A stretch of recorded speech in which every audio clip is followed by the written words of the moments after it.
Hey everyone, welcome. It's Rob Beeler calling in here from the Beeler.Tech studios in Hazlet, New Jersey. I've got the Ranker, and today we're going to talk about header bidding.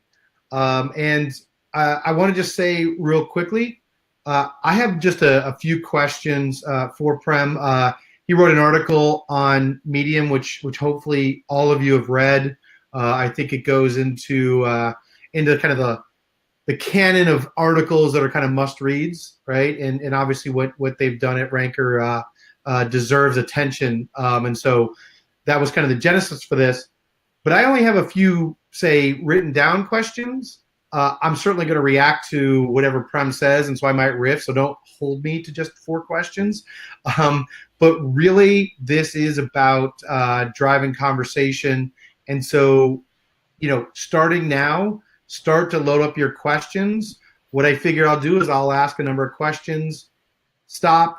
Then what we'll do is go to the Q&A and go through that and take some time on that front. If you don't have a lot of questions, we'll just be done earlier. So this is as much your webinar as ours. So Prem, first of all, how are you doing today? I know you're West Coast, so you have enough caffeine this morning? Are you good? Yeah, I'm still loading up, but I'm getting there for sure. All right. By all means, if you need a sip, just go ahead. Just, keep moving. So reading the article on Medium, thought that was a great capture of kind of the approach. But I want to kind of start through the journey, and I think a key piece of that journey is you approached header bidding much like everyone else approached header bidding, of just implementing, making that decision before the page loads and so forth. And again, talk us through kind of the process and how you got to where you are.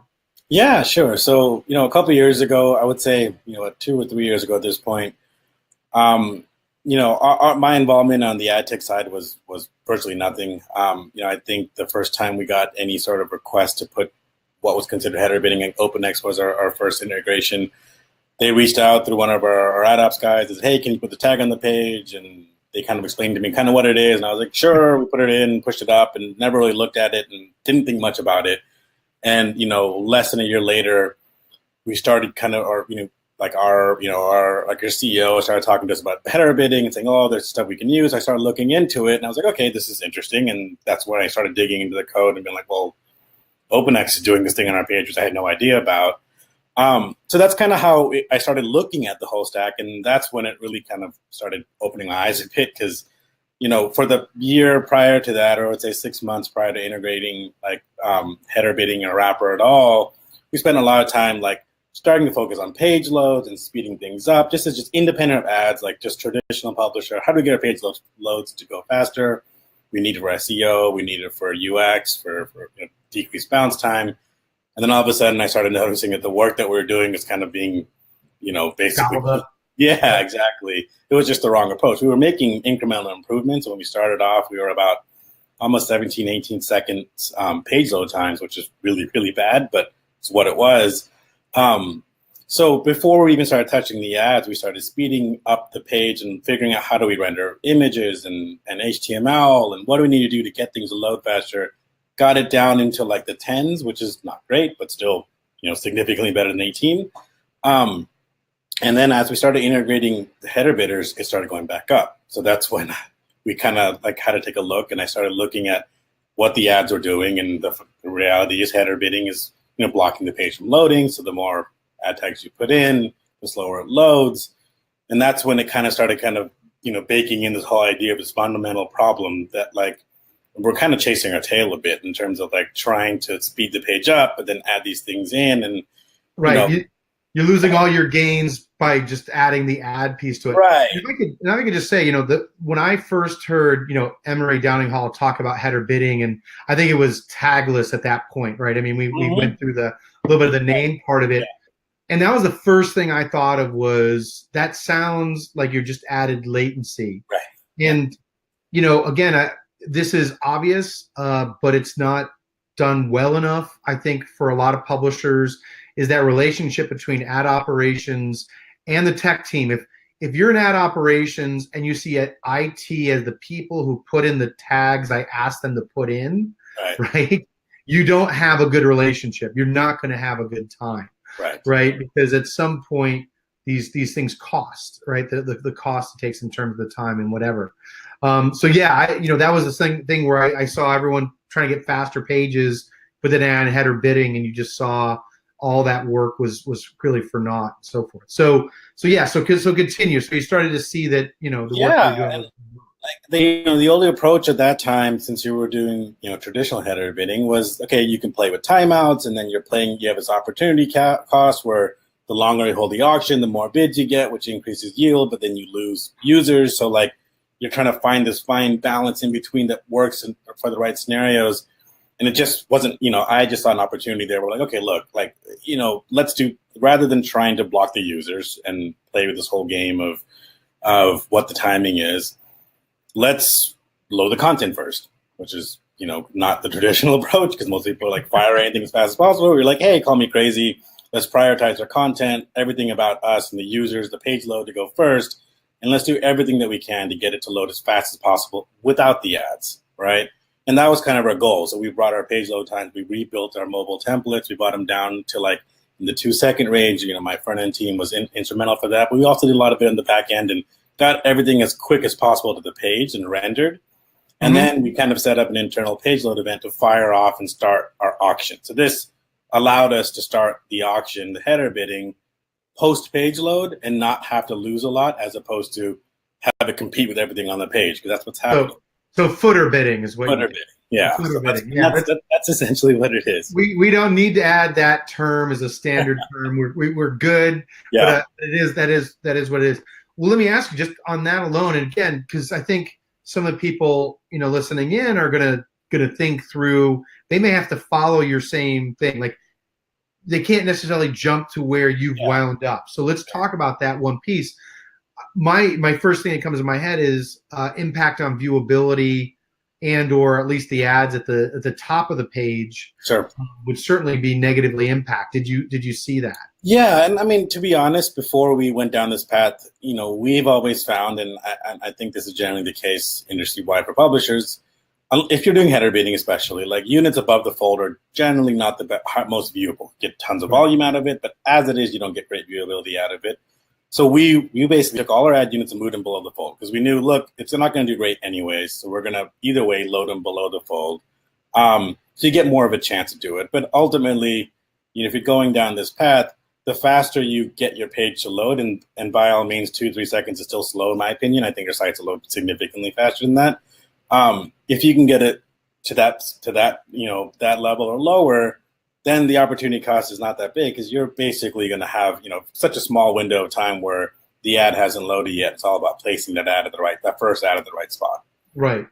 Yeah, and I think it's interesting too, right? Just I've heard someone, I think it was, and again, so for everyone knows, Prem and I I interviewed you once before on stage. We did a little fireside chat at my revenue ops exchange in LA, which was great. And I think it was floated there, or it was one of the side conversations with someone else about even getting to the point of not even loading an ad on the first page, which, to me, it's like drastic. As a user, I go like, yeah. As someone who wants to deliver content, yeah. As the ad operations, I go like, that's like heresy. That's just, you can't break that. But I get what you're saying, is that if you're not even thinking, again, if you know how your users are using your site, and if they're immediate scrollers, then it's not even worth firing it at all. You can save yourself some time on that front. Yeah, I mean, and to be fair, there's definitely use cases where it's valuable, right? I mean, I think if you have a lot of direct sold inventory that's running in there as well, you might need that above the fold unit, and that's a whole different reason to kind of need it up there. But that just wasn't the case for us. Got it. So lazy loading or footer bidding and loading the ads late, that was phase 1 or 2 of this. Yeah, footer bidding was kind of phase 2, was really phase 1 when we kind of rebuilt the site. And then we basically started, we were already lazy loading content, and we decided, hey, let's lazy load our ads as well, which effectively meant we'd auction our ads off in sets. So like we're list oriented, so we'd have 5 or 6 items with all its content and images and text, and the number of ads that kind of are interleaved in between there, and we'd auction off that set one virtual page, if you will, at a time, which again alleviated a bit of the amount of bandwidth, the requests going back and forth, because it's not like you're requesting 10 ads all at once and then all that traffic going back and forth. You're doing 3 or 4. Got it. So then what became the next phase? So, I mean, that was really the big, when we switched over to lazy loading the ads, that was kind of the turning point, if you will, from my point of view, from, our inventory. We went overnight when we switched out when we released this new code, we increased our viewable inventory by about 75%. So it was a massive increase. Now, obviously, overall inventory decreased because you have a bunch of ads that were 10%, 5% viewability at the bottom of the page no one ever saw, and those were all gone effectively. And we very quickly, after about a week or so, 2 weeks, we started to see a bit of an incline in CPMs, which is understandable, and viewable inventory went up. And about a month or two later, things started cranking up quite a bit. The biggest players are obviously going to be those that are keyed in on viewability. So we work with Fan and Share-Through, and native players in general are love viewable inventory, and that's where this stuff works great. So that's kind of where we started to excel. And then everything we've done ever since then has really been focusing on. So like that was a phase 2, viewability. Phase 3, which is kind of the ongoing bit, is really now going through and trying to optimize our stack more as much as possible. I mean, I was in a engineering meeting yesterday. We're planning out our next sprint, and like I can hear our front end devs, because this is what we baked into our culture here, talking about the number of DOM elements for like something they're adding to the page. Nothing to do with ads, but we're so focused on making sure our page load quickly and render quickly.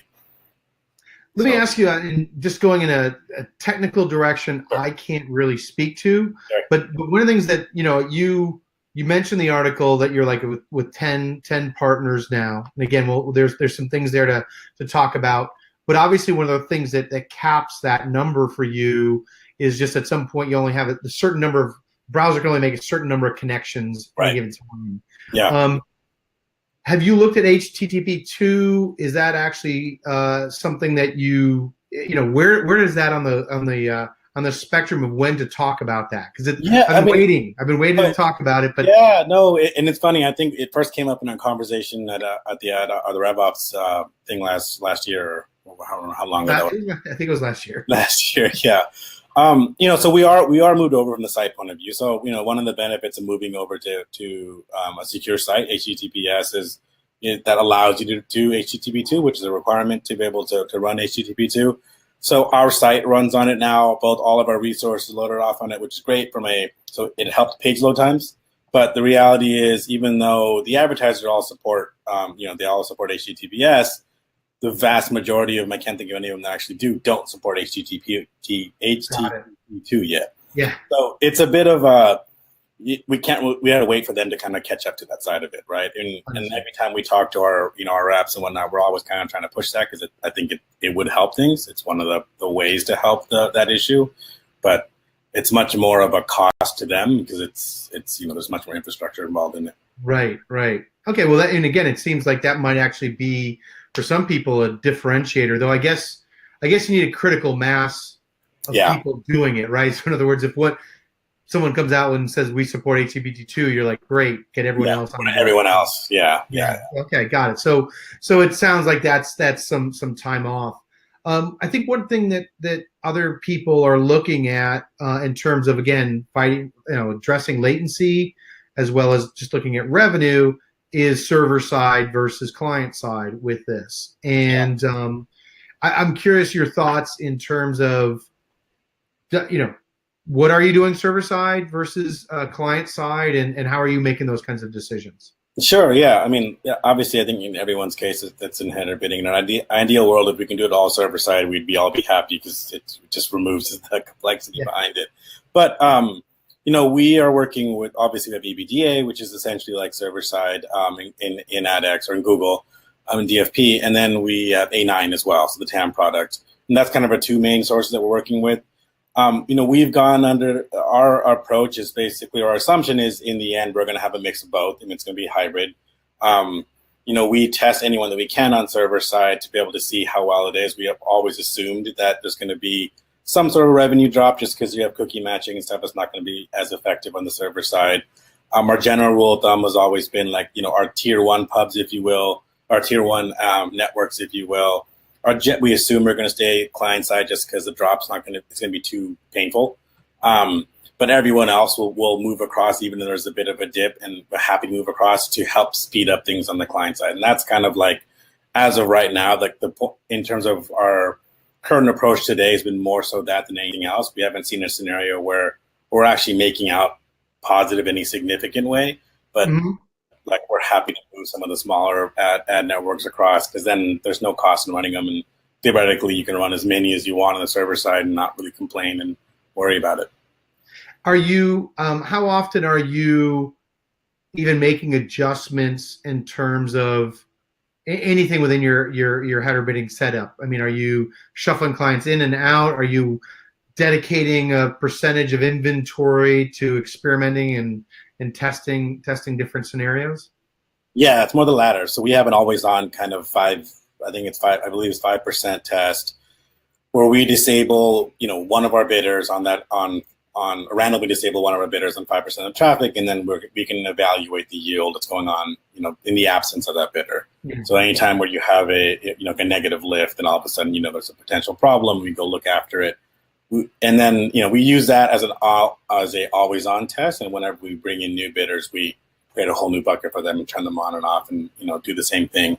Taking a step further, what we started to do more recently in the past few months is actually start dissecting that across traffic sources, because we realized that, like, the perfect example would be we work with Facebook. So on Fan, they obviously love traffic from Facebook, but you give them traffic from search and they're not so much because they don't have the cookies, right? So in a scenario like that, you may not want to load Fan on certain traffic sources because you're making a call for no reason. And that's where we're starting to dwindle things down. Interesting. And what are you using to do this kind of analysis? It's all going into DFP and then pulling reports out. So we basically evaluate. What are you pulling those reports into? Are you using Domo, or are you using anything to help visualize that, or just? No, I wish we weren't that complicated. Yeah, we're trying to get there, but no, it's all manual. So we pull it out into Excel and run the reports. Got it. Which, okay. I mean, it's there to be had. It's not like it can't be done. It's not that difficult by any means. But of course, using one of those other tools would be prettier, if anything else.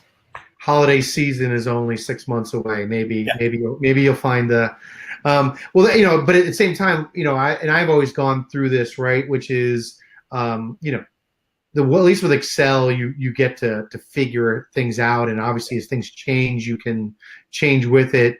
Getting a fancier system sometimes locks you into, what you feed it is obviously very important. Sure. I think, so what's next for you in terms of focus? Oh, actually, sorry, because it's required of me, I have to ask GDPR. And has GDPR had any effect? I don't know what percentage of your traffic is international, but I'm just kind of curious as to, has GDPR had any impact as you as a CTO, as well as what you're doing with header bidding?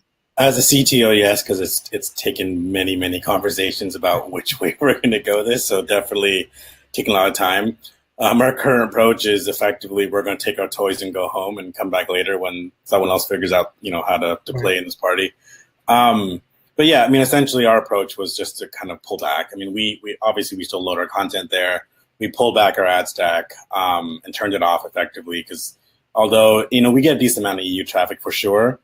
From a revenue standpoint, obviously we're skewed heavily on the US and North America in general. So there was a bit of a hit there, but not significant enough to potentially risk, what GDPR is risking. Yeah, right. The risk, the risk outweigh the rewards at this point. Yeah. And so we just weren't prepared to do a full-fledged. And the other thing was, when we started looking at it and we were hearing things from other pubs and saying, well, the opt-in rate is 10%, we're like, okay, look, if we do everything right, if I'm just going to get 10% of my revenue back, is that even worth the engineering effort to go and build all this out right now, like dropping everything, getting it done? And the reality was it's not. So, we're still working on our solution now. And ever since then, since GDPR came and went, as it is, apart from the duopoly, no one's really gotten any slack from it. So we're going to kind of bring it back in, but in a much more controlled way. It was a scramble for most people. Yeah. Now it's a wait and see game. Yeah. The thing that to me is really interesting, I'll just share, for everyone listening in that I'm thinking about is between ads.txt, right, data leak and consent and GDPR, right? There are these little ways of dealing with partners and dealing with data that's kind of changed, and I'm interested in exploring that conversation of whether there's any way to kind of pull those together into a strategy, right? Yeah. And just because I think that, again, it's like well, I will say this is one thing, and I'm actually on a webcast in a couple of days, someone else's, talking about GDPR, and the one thing that I've learned is a lot of publishers who have not decided just to turn the things off have basically they're not even asking really for consent. They're whitelisting the partners they're okay sharing data with, and then kind of chopping everyone else off. Right. And it's an interesting play, and that's why I mentioned the ads.txt and all these pieces and the data leakage, because it suddenly becomes, if I'm watching that stuff, I have a couple ways to turn people off. And by the way, it may not be the right solution, but there's at least there's something there that needs to be kind of thought through and done properly. And I think a big piece of that is when GDPR actually starts to happen. Yeah. We're off topic with header bidding. So what I'm going to do right now is Prem, I'm going to thank you for the conversation, and we're gonna call our conversation over right now. So Prem, thank you so much for your time with that. Certainly, pleasure always to chat.